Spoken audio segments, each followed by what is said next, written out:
How you feeling? You got John Riggs here. Not too long ago, I did a video showcasing a lot of Nintendo games that were also on the Atari 2600. If you missed out, you can check this out right here really quick. You can see the full video, I have it linked in the description. In doing that, I was like, I know I'm missing more games. I know there are other Nintendo games that also happen to be on the Atari 2600, and thanks to a lot of the comments, and then other games that just like, oh my god, I can't believe I forgot some of these games. We have a bunch more. About 14 or 15 of them I'm going to showcase in this video. These are Nintendo games. You may have played them on the NES. They were also available on the Atari 2600. Insane. Before we get to it, I'm a huge retro gamer, but I like the new stuff too, so make sure you're subscribed and click the bell icon because you want to get notifications. I do a couple videos a week. You don't want to miss out on anything. I gotta start it off with my homie Q*bert. I can't believe I left Q*bert off my previous list. I played so much of this in the arcade and on even on the NES, and a ton of it on the Atari as well. But this is the NES version of Q*bert. It's not bad. I do like the fact that you can actually change your controller setup if you want to hit the diagonals instead of like up, which makes you go like, you know, up left, or up right rather. So neat, but I mean, it's Q*bert, an absolute classic. You may have played Q*bert in the arcade, and you may have played an arcade game that used to be Q*bert. You can tell because they have this pattern burned into the screen. Have you seen those? Oh, Q*bert's a fun game. It's a classic. And then on the Atari 2600, basically the same game, you know, according to the limitations and everything, but still a super fun game. You just gotta fill in the blocks, fill in the cubes. It played great. I had no problems having the arcade version of Q*bert, and I had no problem playing this at home as often as I could. There is a slight exploit you can use, which comes in handy, where you can jump into your enemy with that slight twist of time that happens right between when both of you jump into the next block. So you can always do that. There's my little tip for you. That is Q*bert. Spy Hunter, another all-time classic. Got all that Peter Gunn soundtrack. You're just driving along, you're shooting the other cars, you can pick up upgrades as well, and there's no way to beat this game. It's just a high score getter. You just keep going. You just keep going and going, really. But it's cool because I love that you can like pull into the back of the trucks and get like your weapon upgrade and all that. And many didn't realize that they actually had Spy Hunter on the Atari 2600. It was a later release, but it's Spy Hunter, and it's on the Atari 2600. Interesting. It's a lot harder of a game than it should be, but, you know, that's Spy Hunter for you. Well, this is Ghostbusters. This is the NES version, and this is that kind of weird, like, you have to go to the parts of the city and then, you know, drive along and then try to capture the ghosts in your trap and all that, and not the easiest game to play, especially if you're, like, you know, a big-time Ghostbusters fan. I mean, the Ghostbusters franchise still lives on today, and this is what we had for the NES. You just try to play through it just because it was Ghostbusters. You want to show your loyalty. Pretty rough to play through. And they had this same version on the Atari 2600, which was even harder to play through. Trust me on this. Now I'm trying to play it here with one player, and yeah. And the driving is basically pointless. It was like, well, there's a driving mode, so we'll just put that in here. But there's nothing to pick up or anything. You just look at it for a second. Now, there was a Ghostbusters 2 for the NES, not the good one that the United States of America did not get, but we got this kind of weird one where you just like, you know, go down the rope and then you're in the sewers.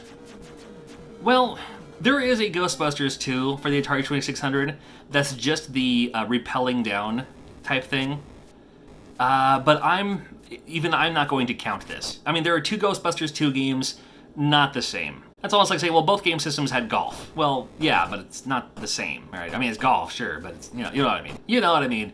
All right, I just wanted to showcase that, yes, there was a Ghostbusters 2. Gyruss, on the other hand. Oh, this was a fun game for sure. So Gyruss is like a tunnel shooter, and the cool part was you can go all the way around the screen. So you're not just, you know, at the bottom of the screen or moving left to right. You can move all the way around. Yeah, it's a little shooter, a little bit like Tempest, like back in the day. Fun game. I'm a big fan of this game for sure. And the Atari 2600 version gets the job done. It's fine. It even has the music and everything, so I gotta applaud that. Good old Gyruss for the Atari 2600. How fun. Well, we got Commando, and Commando came out on the NES during a time where it was okay to release like glitchy, buggy games, but you play them anyway because they're awesome. So, so my opinions aside, Commando's an all-time classic. Of course it is. You go through and you run and shoot, and you can save the prisoners. There's these little trapdoors, like these little secret areas that you can get into. Yeah, I like Commando. I like Commando quite a bit, actually, so fun to see this on the NES. And then the Atari 2600 version was the thank you for trying version. You know, just like how the Atari 2600 had Ikari Warriors and games like Rampage. I mean, just for a time, sure. I mean, they just had these games released, and if you missed out on those games, those were on my previous video. But yeah, they had Commando in there as well, so here you go. Now, Othello, well, Othello's a kind of game that you don't need to have good graphics to have fun with it. Just like chess, just like checkers. Othello's fine enough. There's the black and white players, and then you have to surround your enemy either like vertically, horizontally, or diagonally. This is not the game of Go, like you might see like in Japanese shows or anything like that. It looks like the same pieces, plays totally different. Othello's kind of an easy game to pick up, and I suck at it. I have no strategy. I just, you know, I'm happy getting one at a time while the computer just, you know, beats me every time. And again, the Atari 2600 version, it's fine. I mean, it plays the same. You just have to put your piece on the other side of the player, and then in doing so, whatever pieces are in the middle that are a different color, they'll be flipped over, and they will become yours. So there's Othello for the NES and the 2600. Well, there was a time there where California Games was on a lot of systems, PC and more. So you have California Games, it's a collection of kind of mini games. You have like the Hacky Sack. There's a skateboarding thing, which is supposed to be completely awesome, but I completely suck at it. There's the BMX style, which isn't bad. And then surfing. And of all games, oddly enough, I kind of enjoyed the surfing maybe the most, but it's probably because I was better at this than some of the other missions. Hacky Sack was kind of fun, though. And I played a ton of this on the Atari 2600 back in the day, because it was one of the games I had for the Atari 2600. And again, you got your hacky sack, all your cool tricks and techniques and maneuvers and all kinds of ways to score up extra points. You got the skateboarding, which, admittedly, as of getting this gameplay footage, I don't remember how to play. I used to be really good at it. I don't have a clue of how I used to play it. The BMX on the Atari 2600 version was probably my favorite. Not doing too well this time around, but I always had a lot of fun with this one. And then again, surfing. And on the Atari 2600, I loved how that water looked. I thought it looked awesome. So, yeah, I mean, if you're still collecting for the 2600, California Games might be one to pick up. And along with California Games, we have Winter Games. The NES version here features the hot dog ski jump event, where you have to like ski jump and do tricks and techniques. You got your ice skating, even a little tobogganing. Sure, why not? And then there was the Atari 2600 version that wasn't exactly the same, because you have your downhill skiing. I'm not doing very good at this. You do have the toboggan, and this one actually plays pretty well. This one's kind of fun.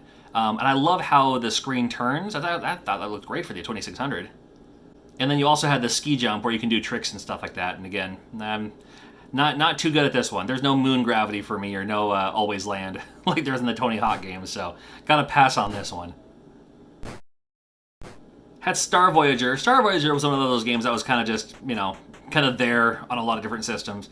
NES was one of them. This is a true story. I have never learned how to play this game. I have no clue what I'm doing. I mean, I think I do. It's like I gotta go somewhere and go to the next place, and there's a map you can pull up, and it's like, oh, I want to go here. But it's not really going there, and the more I go to that direction, the more I don't feel like I'm moving. So, I mean, maybe one of these days I'll figure it out. But as of right now, I have no clue how to play Star Voyager for the NES. I'll have to look up a tutorial video.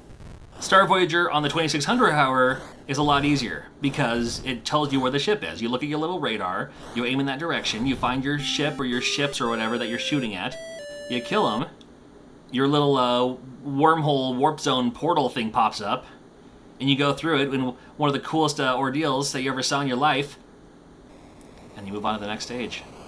And that's Star Voyager for the Atari 2600. I'm here to tell you, I enjoy Star Voyager for the 2600 a lot more than Star Voyager for the NES. I wish I was making that up. It's totally the truth. And if you allow me to cheat some more like I did on my last list, this is for the Famicom. This is the Japanese NES. This is the Japanese Nintendo system, and we had Space Invaders. Now, we never got Space Invaders in the United States of America for the NES. I don't know why. I totally could have seen this as a black box title. But we just didn't. But Space Invaders, I mean, that's a game I still like playing today on any platform, and they're still making new versions of it, stuff like that. Every once in a while you might see a new version of Space Invaders, like at the arcade or something like that. No, I just love it.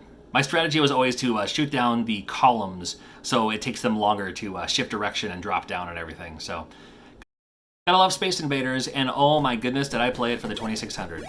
I played it all the time for the 2600. I think it may have been a pack-in, or at least I think it was a pack-in when we got our 2600. So happy to see Space Invaders, and hey, you know what? Plays like Space Invaders, can't go wrong. Galaxian came out in Japan for the Famicom, and it's kind of like a Space Invaders, kind of like a Galaga. Put them both together, you got Galaxian, kind of. It's its own thing, and I mean, it's Galaxian, and it's always worth popping in 25 cents if you've ever seen it at your local arcade bar. And then Galaxian for the 2600, doesn't play as well as the NES version, doesn't play as well as the arcade version. I guess that got the job done for the time. This is one I didn't have when I was growing up for the 2600, but they have one, and just wanted to showcase it really quick. Pooyan is a game that we did get in the arcade. Never got it for the NES. Would have been fun to have for the NES too. I wouldn't have minded seeing this as well. I could have seen this as a silver box title, you know, along with like Chubby Cherub and all that. You play as this little pig here, trying to save your piglets from these wolves who are dropping down on balloons, and you have to shoot down the balloons. Every once in a while you get a meat that you can throw and swipe out a bunch of enemies all at once. If you miss, then the wolves start climbing your tree, and then we'll find a place where they'll start, you know, snapping at you, so you have another obstacle to look out for as you're trying to save your piglets here. And this is Pooyan. It's just a fun arcade-style game. And then again, for the 2600, plays very similarly. You know, you got your meat at the top, which looks like just like a like a brick, but it gets the job done. You gotta shoot out the wolves before they get to you. Cool. What could be the most old-school thing you've heard all day is we used to have the game Frontline, the arcade machine, at Burger Chef back in the day. So keep that in mind. The NES version plays okay, or the Famicom version rather plays okay. Now in the arcade, you have your spin dial, kind of like for Arkanoid or for like Tron, which is your gun location. So you can walk forward and then spin your gun around and shoot the enemies behind you while walking forward. Can't have that on the NES.